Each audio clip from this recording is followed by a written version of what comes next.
173 tag on. Friends, today I'm going to show that how to get marketplace on Facebook.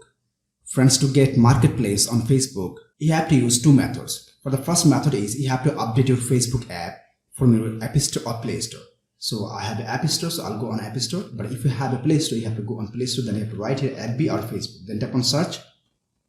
And if you see any update is needed for your Facebook app, and you have to make it update. After that, you have to tap on open. Then you have to check if the problem has been fixed or not.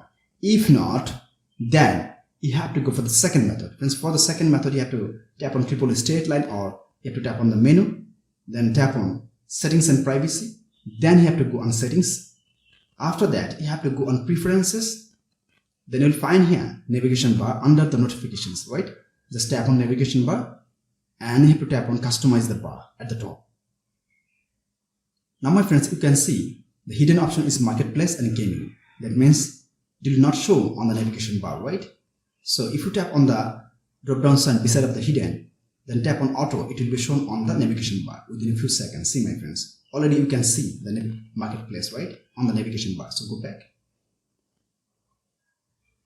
go on home, and see my friends, marketplace is here on the navigation bar at the down beside of home, video and marketplace, right? Just tap on marketplace, you can see easily the marketplace here, my friends, right? So friends, like this, if you want, easily you can get marketplace on Facebook. Friends, to get marketplace on Facebook, if you face any problem, feel free to ask me in comment box. I'll try to give answer as soon as possible. Friends, if this video helpful to, please like, share, comment and especially subscribe my YouTube channel and press the bell icon to get next video notifications. Thank you for watching. Hope so next time I'll come with another exciting video. Till then, take care. Bye bye.